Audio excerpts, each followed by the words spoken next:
ये इस प्रकार से एक दूसरे को काटने की कोशिश की, इससे निश्चित तौर पर माहौल खराब हुआ।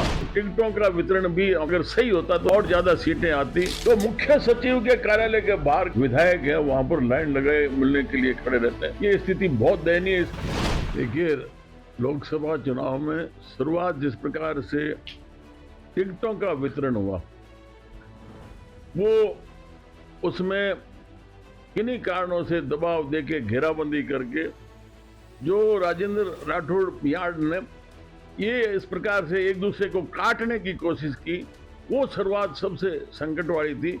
और इससे निश्चित तौर पर माहौल खराब हुआ और जगह जगह विद्रोह हो गया। ये हमने देखा है, बाड़मेर भी इस प्रकार से एक निर्दलीय खड़े हो गए, अन्य जगह भी इसका असर हुआ है। तो ये इतना बड़ा सेटबैक था जिससे वातावरण बिगड़ा। और उसके बाद में आप देखो तो टिकटों का वितरण भी हम जितना देख रहे हैं, अगर सही होता तो निश्चित तौर पर और ज़्यादा सीटें आती। और दूसरा, संगठन का जितना काम था, वो जो संगठन की हम बात कर रहे थे कि पन्ना प्रमुख है, ये हमारा बूथ प्रभारी है, ये हमारा जिस प्रकार से संगठन में मोटा काम, ये पिछले चुनाव में भी था, यूपी के अंदर भी देखा गया कि वोटर लिस्ट में किसी के नाम कट गए तो कोई भी मदद करने वाला, जिस समय वोट डालने गया कि तुम्हारे तो पूरे परिवार के नाम कट गए, और इस प्रकार से टुकड़ों में उसको बूथ में डाल दिया गया कि वोट देने वो नहीं गया।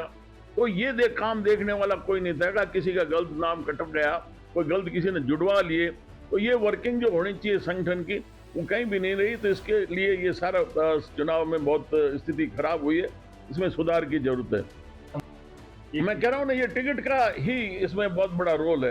तो ये टिकटें अगर सही होती तो निश्चित तौर पर ये तीनों की तीनों सीटें हमारी बीजेपी की होती।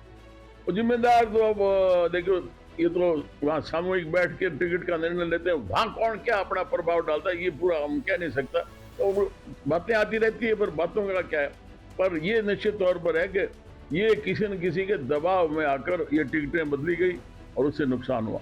देखिए, ब्यूरोक्रेसी तो निरंतर हमने देखा है कि जब तक लगातार कांग्रेस रही तब तक तो वो काबू में रही। जब से ये सरकारें बदलने लगी है, तब से धीरे धीरे ब्यूरोक्रेसी है, अफसरशाही है, वो हावी होती गई। उनको लगा कि हम तो पूरे जब तक रिटायर नहीं होंगे तब तक हम यहाँ सेवाओं में रहेंगे। और जनप्रतिनिधि नहीं है, ये 5 साल है, अगली बार मंत्री ये बनेंगे नहीं, दूसरे बदल जाएंगे। पर अब धीरे धीरे इतना ह्रास हुआ है कि अब अफसरशाही तो बहुत ज्यादा हावी होगी। इनके खिलाफ कभी कार्रवाई नहीं होती।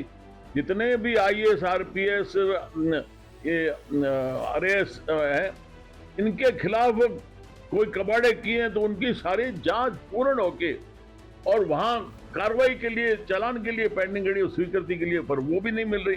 और उसी का परिणाम है कि हम देख के आए, अभी सुन के आए, मैं जयपुर गया था, तो मुख्य सचिव के कार्यालय के बाहर कहते हैं कि रोजाना विधायक है, वहां पर लाइन लगाए मिलने के लिए खड़े रहते हैं। ये स्थिति बहुत दयनीय है। इसे तो जनप्रतिनिधि बढ़ना ना बढ़ना बेकार हो गया। और ये तो फिर वहां अगर MLA की ये स्थिति हो जाती है तो फिर पार्षद है, चाहे हमारे पंचायत राज के पदाधिकारी होंगे, तो उनकी क्या स्थिति रहेगी। इसके ऊपर पार्टी को सोचना चाहिए और प्रणाली को सुधारना चाहिए। जो अंग्रेजों के वक्त से जो ICS वाला जो चल रहा है, उनकी ट्रेनिंग, उनका सोच, ये सारा बदलेंगे जब भी जाके अफसरशाही में सुधार होगा, वरना ये स्थिति बहुत दयनीय है। इस तरह की और वीडियो देखने के लिए हमारे YouTube चैनल को सब्सक्राइब करें और बेल आइकन को दबाना ना भूलें। यदि आप हमारा वीडियो Facebook पर देख रहे हैं तो पेज को लाइक और फॉलो जरूर करें। हमारे अन्य सोशल मीडिया पेजेस से भी जुड़ें।